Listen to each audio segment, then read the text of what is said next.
The industrial vacuum cleaner felt like it weighed 1,000 pounds as I pushed it across the marble floor of the hotel's executive level. My arms ached. My back screamed. My eyes burned from exhaustion so complete I could barely remember what it felt like to be rested. 3 a.m. I'd been on shift since 6 p.m. This was my third job today: coffee shop from 5 to 11 a.m., data entry from noon to 4 p.m., and now hotel cleaning from 6 p.m. until whenever I finished, which was usually around 5 in the morning if I was lucky. I wasn't lucky tonight. My name is Roan Hayes.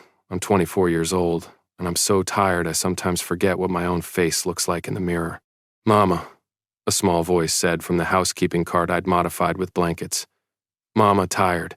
I looked over at my son, Milo, 20 months old, with my dark hair and eyes that were too knowing for a toddler.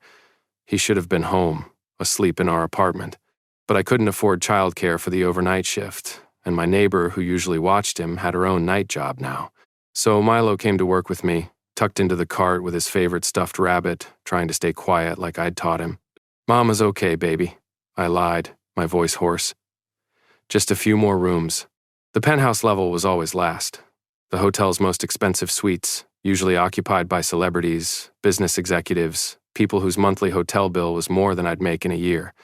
Tonight, according to my supervisor's notes, the Crown penthouse was supposed to be empty. The guests had checked out that morning, and it needed deep cleaning before the next reservation tomorrow. I pushed my cart into the private elevator, Milo making quiet car noises to himself as we rode up. The doors opened directly into the suite's foyer. The Crown penthouse wasn't a room, it was an apartment.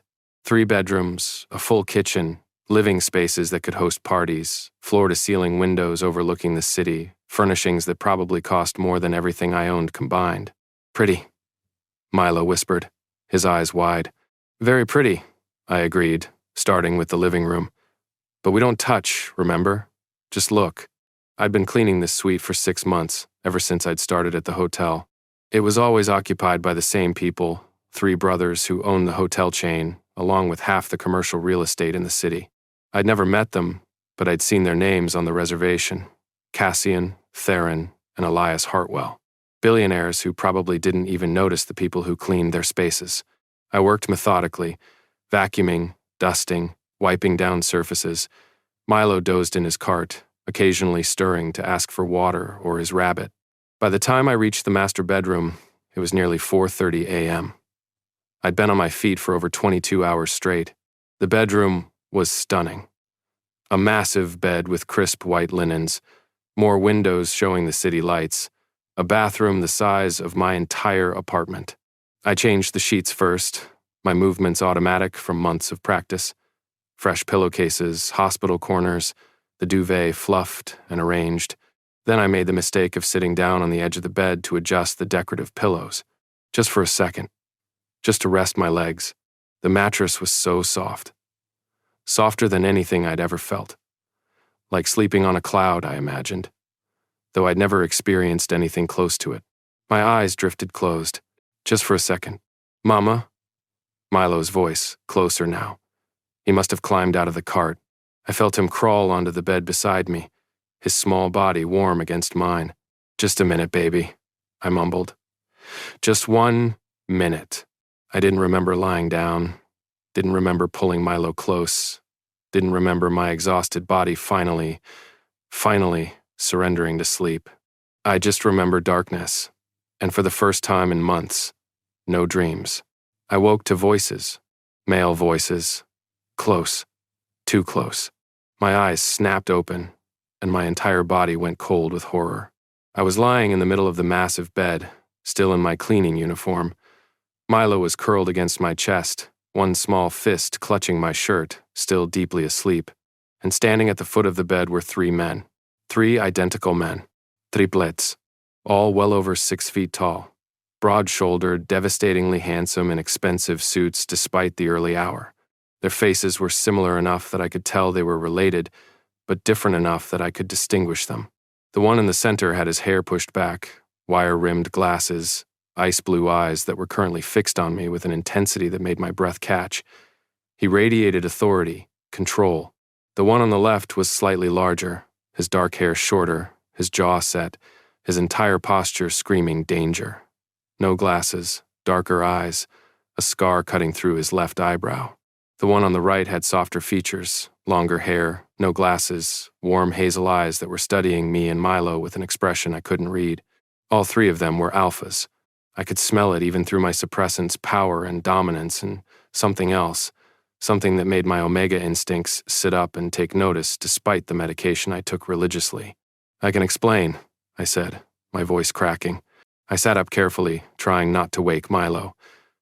"I'm so sorry. I was cleaning. I just sat down for a second. I didn't mean to fall asleep. I'll leave right now." "Stop," the one in the center said. His voice was calm, measured, but absolute. "Don't move." I froze. He moved closer, rounding the bed. His eyes never left mine. "You work here? Cleaning staff?" "Yes," I whispered. "I'm so sorry, this has never happened before. What's your name?" the one on the left asked. His voice was rougher, with an edge that sent shivers down my spine. "Rowan Hayes." I glanced down at Milo, who was starting to stir. "Please don't tell my supervisor. I need this job. I can't lose this job." "How old is he?" the one on the right asked, his voice gentler. He was looking at Milo with something like wonder. 20 months, I said automatically. "And you bring him to work?" The center one, the one who felt like the leader, moved even closer. "Why?" "I can't afford overnight childcare," I admitted, shame burning through me. "I know it's against policy.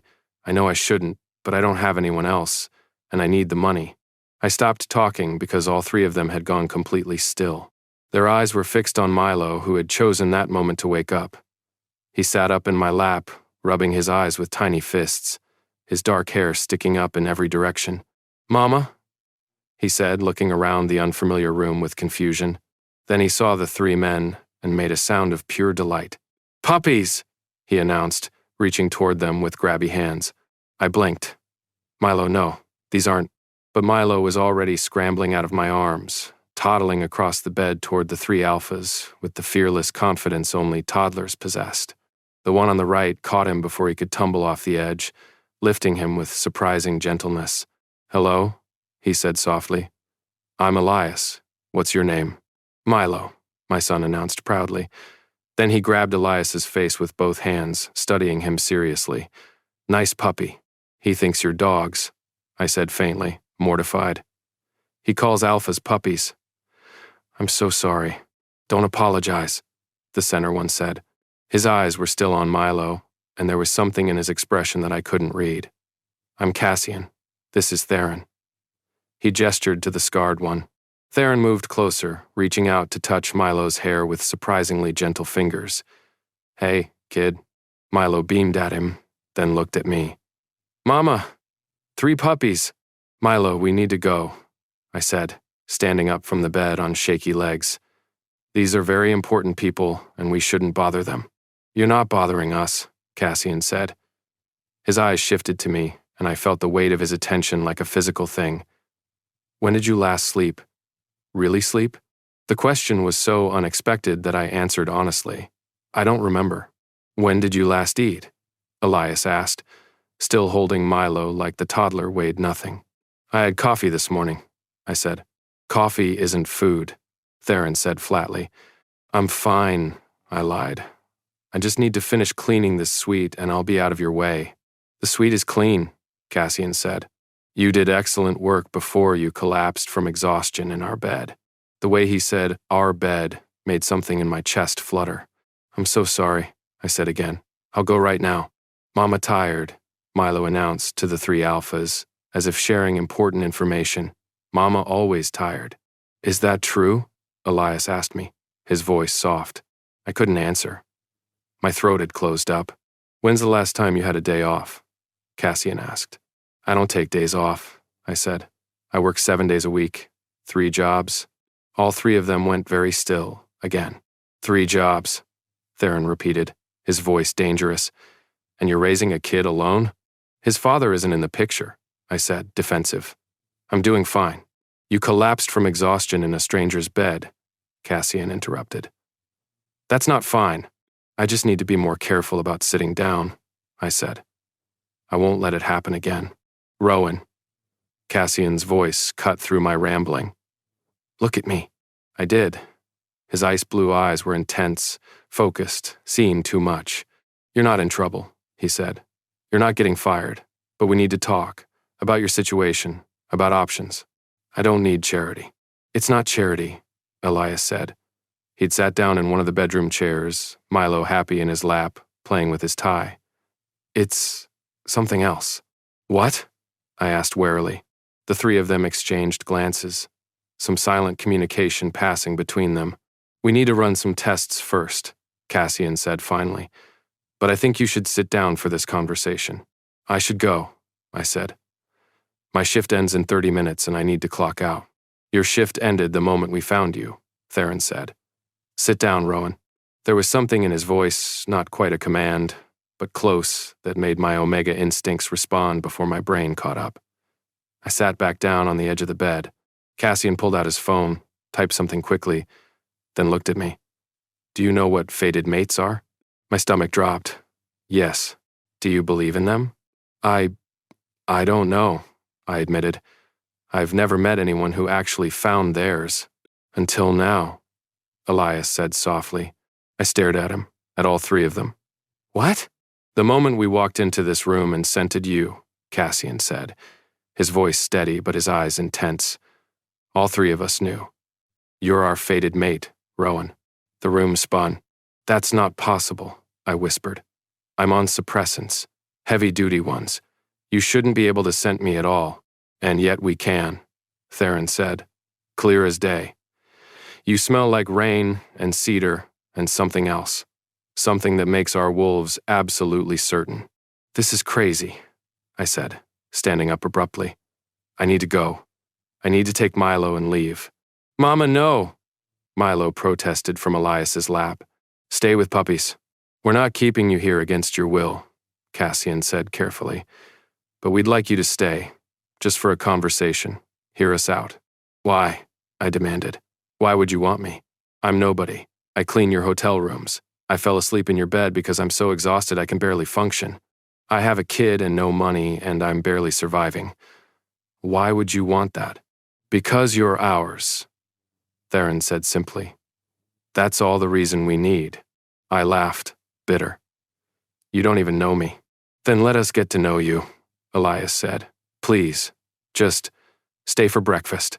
Let us make you breakfast, you and Milo both. Then we can talk about what this means. I can't afford to miss my morning shift, I said. I work at a coffee shop from 5 to 11. Call in sick, Cassian said. We'll cover your lost wages. I can't accept your money. Then accept breakfast, he said. No obligations, no strings, just food and conversation. Can you do that? I looked at Milo, who was happily babbling to Elias about his stuffed rabbit. I looked at these three powerful alphas who claimed I was their fated mate. I looked at the luxury suite around me, the life I could never have. One breakfast, I heard myself say. Then I'm leaving. Fair enough, Cassian said. But the look in his eyes said he had no intention of letting me walk away. The penthouse's kitchen was larger than my entire apartment, and stocked with ingredients I'd only seen in cooking shows. Theron took charge immediately, moving through the space with surprising competence. You cook? I asked, surprised, as he pulled out eggs and vegetables. We all do, Elias said. He'd settled at the counter with Milo still in his lap, giving the toddler a banana to keep him occupied. We learned young. Our parents died when we were 16. Had to fend for ourselves. I'm sorry, I said automatically. Don't be, Cassian said. He was leaning against the counter, watching me with those intense blue eyes. It taught us to be self-sufficient, though Theron's the best cook of the three of us.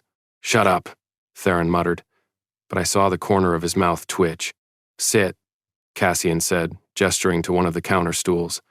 You look ready to collapse again. I sat, too tired to argue.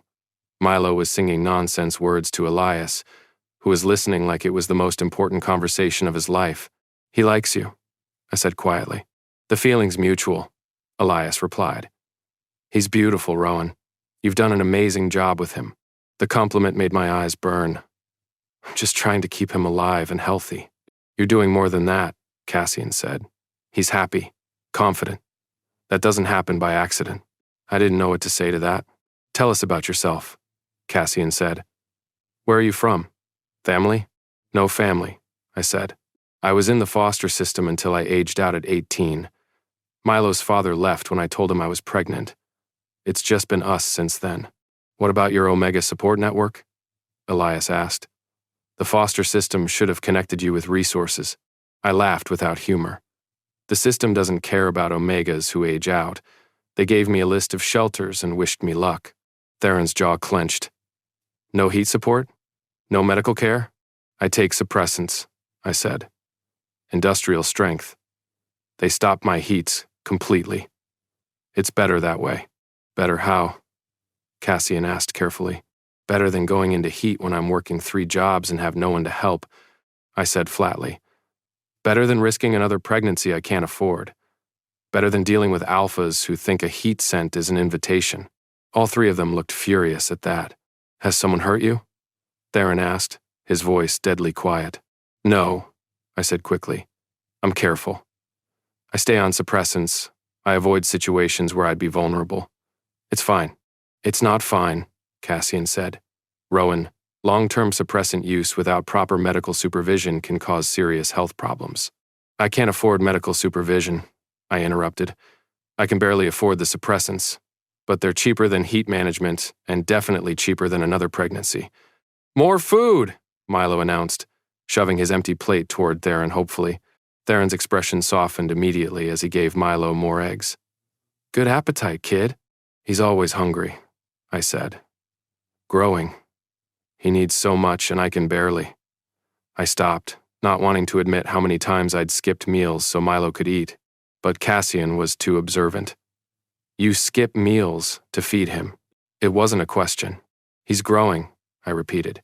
He needs nutrition more than I do. You're both malnourished, Elias said quietly. I can see it. How much weight have you lost in the past year? I don't know, I said. I don't have a scale. Best guess. Maybe 20 pounds? 25? Cassian stood up abruptly, pacing to the window. His shoulders were tense. What are you running from? Theron asked. Besides poverty. I stiffened. What makes you think I'm running from something? 3 jobs. No support system. A kid you bring to overnight shifts because you can't leave him alone. That's not just financial struggle. That's isolation by choice. He was too perceptive. I don't trust people, I said finally. Everyone I've ever trusted has either left or hurt me. It's safer to be alone, even if it's killing you? Elias asked softly. I'm not dying. You're 24 years old and you collapsed from exhaustion, Cassian said, turning from the window. You're malnourished, overworked, running on fumes. You have a toddler depending on you and you're 1 missed shift away from homelessness. Tell me that's not a form of dying. His words hit too close to home. What do you want from me? I asked, my voice breaking. Why do you even care? You're billionaires. You could have anyone. Why would you want a broken Omega with a kid and more problems than solutions? Because you're ours, Theron said. We told you that. That's not enough of a reason. It's the only reason that matters, Cassian interrupted. He came back to the counter, leaning forward until I had to meet his eyes. We didn't choose this any more than you did. But the moment we scented you, every instinct we have locked on to you and your son. You're our mate. Milo is ours to protect and provide for. That's not negotiable. What if I don't want to be yours? I challenged. Then we'll respect that, Elias said. But we'll still make sure you and Milo are safe and cared for. We can't turn off the instinct to protect our mate just because you're not ready to accept the bond. This is insane, I whispered. Probably, Cassian agreed. But it's real, and we'd like to make you an offer. What kind of offer? Move in here, he said. You and Milo. This penthouse is ours. We own it. We live here when we're in the city. We have more than enough space. You'd have your own room, complete privacy, access to everything you need. I can't just move in with 3 strangers. Then don't think of it as moving in with us, Cassian said. Think of it as accepting housing assistance. We have the space. You need it. No obligations beyond that. There are always obligations, I said bitterly. Not here, Elias said. We're offering help because we can, and because our instincts demand we protect you. What you do with that help is your choice. Why would you do this? I asked. What's in it for you? Peace of mind, Theron said bluntly. Knowing our mate isn't collapsing from exhaustion in strangers' beds because he's working himself to death. Knowing Milo has food and stability. That's what's in it for us. I can't afford to pay rent. We don't want your money, Cassian said. We want you safe, that's all. Mama? Milo looked at me with wide eyes. Stay with puppies? I looked at my son, who'd never had stability in his short life, who'd never had enough food, enough sleep, enough of anything except my love. I looked at these 3 alphas who claimed I was their fated mate, who were offering us a life I'd never dared imagine. 1-month trial, I heard myself say. I keep working my jobs. I pay my own way. If it doesn't work out, I leave with no hard feelings. 6 months trial, Cassian countered. You quit the overnight shift so you can sleep. Keep the other 2 jobs if you insist, but you need rest. We cover any financial shortfall. If after 6 months you want to leave, we'll help you find your own place and make sure you're set up safely. 3 months, I said. Deal, Cassian said immediately, extending his hand. I shook it, ignoring the jolt that went through me at the contact. You're going to regret this, I warned. I'm difficult. I don't trust easily. I have a toddler who wakes up at 5 a.m. every day. I'm not easy to live with. Neither are we, Theron said with a slight smile. Should be interesting. I looked around the luxury penthouse, at the 3 powerful alphas who'd just upended my life, at my son who was happily making car noises with a piece of toast. I had no idea what I'd just agreed to. But for the first time in years, I felt something that might have been hope. My room was larger than my entire previous apartment. King-sized bed, ensuite bathroom with a tub big enough to swim in, a walk-in closet that was mostly empty because I barely had clothes to fill it. Milo's room connected to mine through a shared bathroom. Elias had taken charge of setting it up, ordering furniture and toys while consulting me on every choice. He needs stimulation, Elias had said, showing me options for building blocks and art supplies. Kids his age are learning through play. He should have resources. He has his rabbit, I'd said. That's his favorite. He can have his rabbit and other things too, Elias had replied gently. The hardest part was quitting the hotel job. My supervisor had been understanding, which surprised me. I always worried about you, she'd admitted. Bringing the baby, working yourself to exhaustion. I'm glad you found something better. I'd kept the coffee shop job and the data entry position, despite the Triplets' protests. You don't need to work, Cassian had said. We can provide. I need to work, I'd interrupted. I need to know I can take care of Milo myself. What if this doesn't work out? What if you change your minds? I can't be completely dependent on you. He'd looked like he wanted to argue, but Elias had put a hand on his shoulder. Let him have this, Elias had said quietly. He needs to feel capable. So I worked my 2 jobs, came home to the penthouse in the afternoons, and tried not to feel like I was living in a dream that could shatter at any moment. The Triplets had their own routines. Cassian left early for the office, usually by 6 a.m. Theron's schedule was more erratic. He handled security for their business empire, which meant odd hours and sometimes overnight work. Elias worked from home most days, managing their real estate acquisitions from the penthouse office, which meant Elias was home with us most often. Mama work? Milo would ask every morning when I got ready for my coffee shop shift. Yes, baby, but I'll be back soon. You stay with Elias, okay? Elias, Milo would cheer, running to find his favorite triplet. Watching Elias with my son was both beautiful and painful. He was patient, attentive, giving Milo the kind of focused attention I was usually too tired to provide. You're good with him, I'd said one afternoon, finding them building block towers in the living room. He's easy to be good to, Elias had replied. He's a wonderful kid, Rowan. He likes you more than me lately, I'd admitted. That's not true, Elias had said firmly. He loves you desperately, but you're not his entire world anymore. He has multiple adults who care about him now. That's healthy. Maybe. But it still hurt watching my son bond with someone else. 2 weeks in, Theron started teaching Milo basic coordination skills, stacking blocks, throwing softballs, simple movement games. He's behind developmentally, Theron had said bluntly one evening. Not severely, but enough to notice. As he had regular pediatric checkups? When I could afford them, I'd said defensively. We're getting him caught up, Theron had said. I made an appointment with a pediatrician for next week. Full workup, vaccines, everything. I can't afford. We can, Theron had interrupted. And we will. He's ours to care for. That includes medical care. I'd wanted to argue, but I couldn't.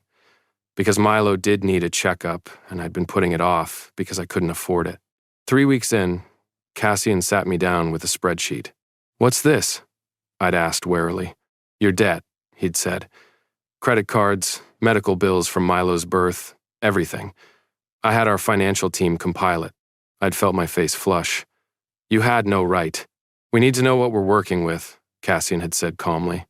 If we're going to help you, we need full transparency. I'm paying it off, I'd said, slowly. But I'm managing. You're drowning, Cassian had interrupted. The interest alone is eating you alive. We can pay this off today. Wipe the slate clean. No, I'd said immediately. Absolutely not. Why? Because then I'd owe you, I'd said. I'd be in your debt in a way I could never repay. You don't owe us anything. There's always a price, I'd said bitterly. Always. And I can't afford to pay whatever you'll eventually ask for. Cassian had looked at me for a long moment. You really think we'd hold that over you? Use your debt to control you? Everyone does, I'd said quietly. We're not everyone, he'd replied. But he'd put the spreadsheet away. 4 weeks in, I made a mistake. I'd worked a double shift at the coffee shop covering for a sick coworker, then gone straight to my data entry job.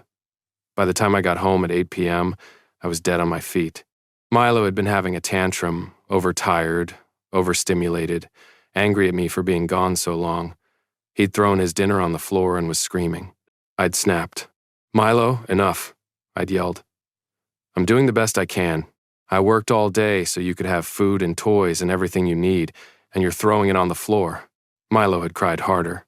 And I'd broken down crying too, right there in the kitchen. That's where Theron found us. He must have just gotten home. Hey, he'd said quietly, crouching down. What happened? I'm a terrible father, I'd sobbed. I'm tired and I yelled at him and I can't do this. Stop, Theron had said. He'd picked up Milo, who'd immediately quieted against his chest. You're exhausted. You worked 14 hours today after barely sleeping.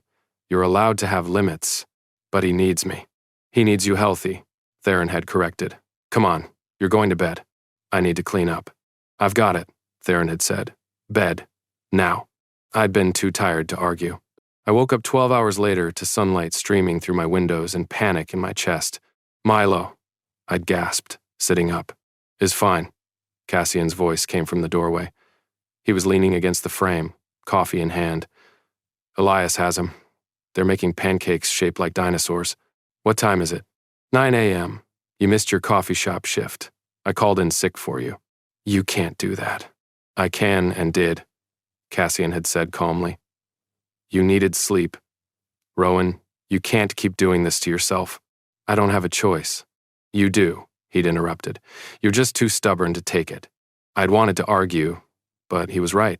We need to talk, Cassian had said. Really talk. About what this arrangement actually means. I thought we were clear. We were clear on the logistics, Cassian had said. Not on the reality. You're trying to maintain your old life while living in a new one. It's not sustainable. So, what do you want? I demanded. You want me to quit everything and be completely dependent on you? Let you control every aspect of my life? We want you to trust us enough to let us help, Cassian had said quietly. That's all. I don't know how to do that, I'd admitted. Then learn, he'd said. We're not going anywhere, Rowan, no matter how hard you push us away. 5 weeks in, Milo called Elias Papa for the first time. We were all at dinner a rare night when all 3 triplets were home. Milo was in his high chair, happily eating pasta. Papa, more, he'd said, holding out his bowl to Elias. The entire table went silent. Elias's eyes had gone bright. Yeah, baby, I'll get you more.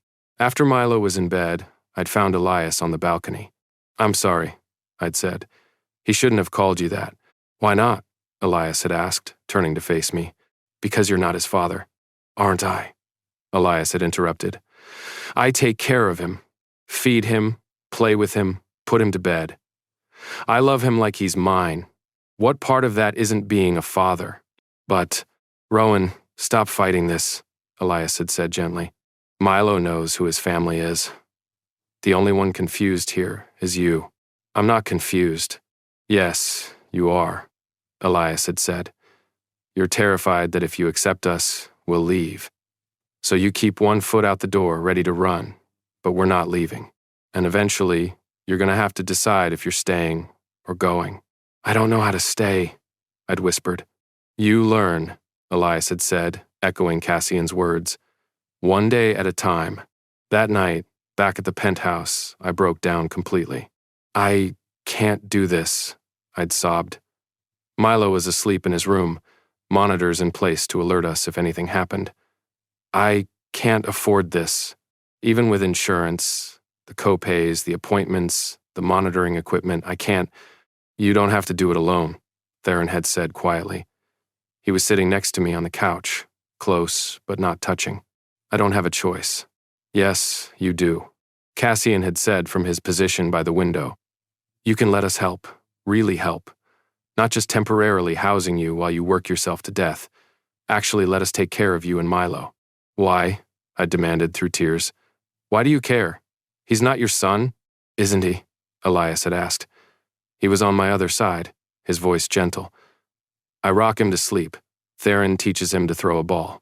Cassian reads him stories. We love him, Rowan. He's ours in every way that matters except biology. And you're ours, Theron had added. Our mate. Even if you haven't accepted it yet. I can't accept it, I'd whispered. Because what happens when you realize I'm too much work? When you get tired of dealing with my issues and Milo's medical needs and all the baggage I come with? Everyone leaves eventually.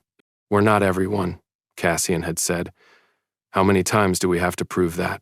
I don't know, I'd admitted. Maybe forever. Then forever it is, Theron had said simply. I'd looked at him, at all three of them, at these alphas who'd given me everything and asked for nothing in return except the chance to care for us. I'm scared, I'd whispered. We know, Elias had said. But you don't have to be scared alone anymore. That night, for the first time, I let Theron hold me while I cried. Let Cassian bring me tea and make sure I ate something. Let Elias check on Milo and update me on every breath the toddler took. I let them care for me, and it terrified me how much I needed it. 2 months in, I quit the data entry job. Cassian had been the one to push the issue.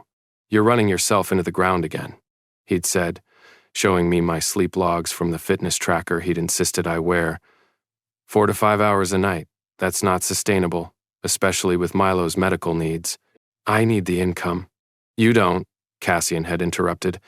We've covered all of Milo's medical expenses. You're not paying rent. We provide food. What exactly do you need the income for? I'd been silent. Independence, I'd finally said. I need to know I can take care of us if you leave. We're not leaving, Cassian had said for the 100th time. But I understand the need for financial independence. So here's my proposal. You quit the data entry job. Keep the coffee shop if you insist it's the one you actually enjoy. And I hire you as a consultant. A consultant for what? Omega welfare programs, Cassian had said. You have first-hand experience with every systemic failure in the current support network. I want to fix those failures. I need someone who knows what actually works versus what looks good on paper. I'll pay you a consulting fee, competitive market rate, completely separate from anything else we provide. That's just charity with extra steps, I'd said. It's a real job with real value, Cassian had countered. I'm not asking you to accept handouts. I'm asking you to use your expertise to help other Omegas who are in the situation you were in. When he put it that way, I couldn't say no. 3 months in, the pediatric neurologist confirmed that Milo's seizures were under control. The medication is working well, she'd said. He's responding beautifully.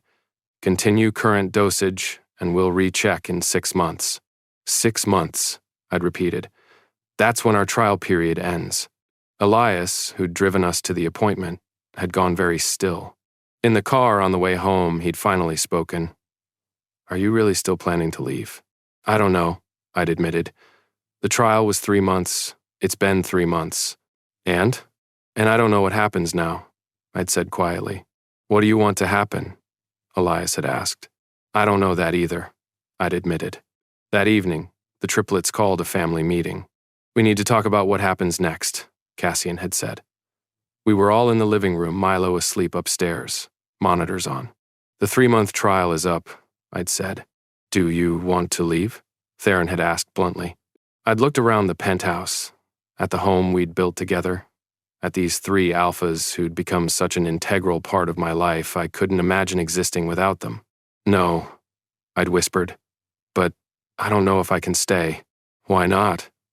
Elias had asked gently. Because I'm still waiting for it to end, I'd admitted. For you to wake up and realize this is too hard, that we're too much work, that you made a mistake. Rowan, look at me, Cassian had said.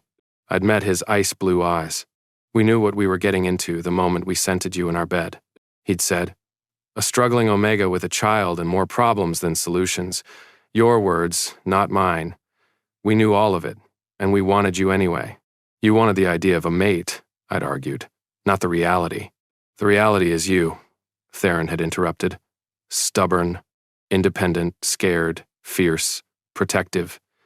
The reality is Milo, with his seizures and his midnight wake-ups and his terrible twos. The reality is this messy, complicated, beautiful thing we're building together, and we want all of it. Why? I'd whispered. Because you're ours, Elias had said simply. We've said it 100 times. When will you believe us? I want to, I'd admitted. I'm just so scared. Of what? Cassian had asked. Of losing this, I'd said, gesturing around. Of Milo losing you. Of getting used to being loved and then having it ripped away. I'd rather leave now while I can still survive it than stay and risk being destroyed. You're not going to lose us, Theron had said. But you might lose this opportunity. We can't keep living in limbo, Rowan. Either you're in or you're out. We need to know. That's not fair. It's completely fair, Cassian had said. We've given you 3 months. We've proven ourselves over and over. At some point, you have to make a choice. Do you trust us or not? I'd looked at each of them. Cassian with his strategic mind and hidden vulnerability. Theron with his protective strength and surprising gentleness.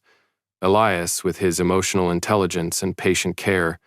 I thought about Milo calling Elias Papa. About Theron teaching him to stack blocks. About Cassian reading bedtime stories in different voices. I thought about how I felt safe here for the first time in my life. I want to complete the bond, I'd heard myself say. All 3 of them went very still. Are you sure? Elias had asked carefully. No, I'd admitted. I'm terrified, but I don't want to live scared anymore. And I think I love you, all of you, and that scares me more than anything. We love you too, Cassian had said. We have from the beginning. So what happens now? I'd asked. Now, Theron had said with a slight smile. We make it official. The bonding ceremony was private, just the 5 of us in the penthouse. Milo was asleep upstairs, monitors on, blissfully unaware that his family was about to become permanent. I'd researched bonding ceremonies obsessively for the past week. Traditional Omega Alpha bonds involved biting, marking, the permanent exchange of scent. With 3 alphas, it was more complex. We'll each bite you separately, Cassian had explained. 3 bonds, 3 marks. You'll feel all 3 of us through the connection. And you'll feel me? I'd asked. We already do, Elias had said softly. But yes, the bond will strengthen it, make it permanent. I was nervous. My hands shook as Cassian led me to their bedroom. Our bedroom now, if I was really doing this. We can stop at any time, Theron had said. If you change your mind, I won't, I'd interrupted. I'm sure. The bonding itself was intense. Cassian bit first, his teeth sinking into my scent gland with precision. The pain was sharp, then immediately flooded with warmth as the bond snapped into place. I felt him, his mind brushing against mine, his fierce protectiveness, his careful control, his deep love. Theron was next. His bite was rougher, more primal.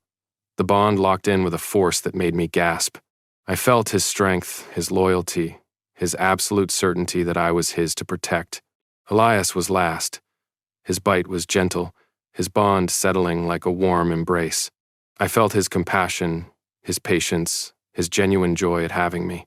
All three bonds hummed in my chest, three threads connecting me to them in ways that transcended words. "How do you feel?" Cassian had asked, his voice rough. "Complete," I'd whispered. "For the first time in my life, I feel complete." Through the bond, I felt their overwhelming love, their satisfaction, their relief that I'd finally chosen them. "Mama?" We all turned to find Milo standing in the doorway, rubbing his eyes with one small fist. "Baby, what are you doing up?" I'd asked. "Heard you," Milo had said. He'd toddled over, climbing onto the bed between us. "Puppy's too loud." "Sorry, kid," Theron had said with a soft laugh. Milo had curled against my chest, his small hand reaching out to grab Elias's shirt. "We family now?" Milo had asked sleepily. "Yeah, baby," I'd said, my voice thick with emotion. "We're family now." "Good," Milo had said. "About time." Through the bonds, I felt the triplets' amusement and love. We'd fallen asleep like that, all five of us tangled together, finally complete. 5 years later, I stood in my home office, reviewing proposals for the Omega welfare program I now ran full-time. The program had expanded beyond anything I'd imagined. Emergency housing for Omegas escaping bad situations, free medical care and suppressants, job training and placement, support groups, everything I'd needed when I was struggling and couldn't find. "Mama!" Milo called from downstairs. He was 7 now, his seizures well controlled, thriving in 2nd grade. "What's up, baby?" I called back. "Papa Elias says dinner's ready." I saved my work and headed downstairs. The penthouse had changed over the years. Milo's artwork covered the refrigerator. Family photos lined the walls. The space that had once felt like a hotel now felt like home. Dinner was chaotic in the best way. Milo chattering about his day at school, Cassian discussing a new hotel property, Theron grumbling about security issues, Elias listening to everyone with patient attention. "How was the proposal review?" Cassian asked me. "Good," I said. "I think we can expand the program to 3 more cities next year." "You're going to change the world," Elias said softly. "I'm just trying to help people who were like me," I said. "Which is how you change the world," Theron replied. After dinner, after Milo was in bed, I found myself on the balcony, looking out at the city. Cassian joined me, wrapping his arms around me from behind. "Thinking?" he asked. "About how different my life is now," I admitted. 5 years ago, I was falling asleep in your bed from exhaustion. Now you're ours," Cassian said simply. "And we're yours." Through our bond, I felt his contentment, his love, his absolute certainty that this was exactly where we were meant to be. "I never thought I could have this," I said quietly. "A family, a home, a purpose beyond just surviving." "You deserve all of it," Cassian said. "You always did." "I love you," I said. "All of you. So much." "We love you too," Cassian replied. "Always." I leaned back against him, feeling the bonds humming contentedly in my chest, feeling Theron's protective presence in the next room, feeling Elias's gentle warmth as he read in the living room. 5 years ago, I'd fallen asleep in the wrong bed, exhausted and desperate and barely surviving. I'd woken up to find my fated mates, and they'd given me everything I'd never dared to dream of. A family, a home, a love that would last forever. The end. Thank you for joining Rowan and Milo's journey from exhaustion to love. If this story of a struggling Omega finding his fated mates through an accidental encounter touched your heart, hit that like button and subscribe for more BL Omegaverse stories. Drop a comment telling me which of the triplet alphas was your favorite, Cassian's protective leadership, Theron's fierce loyalty, or Elias's gentle patience. Until next time, remember, sometimes the best things in life happen when we're too tired to keep running.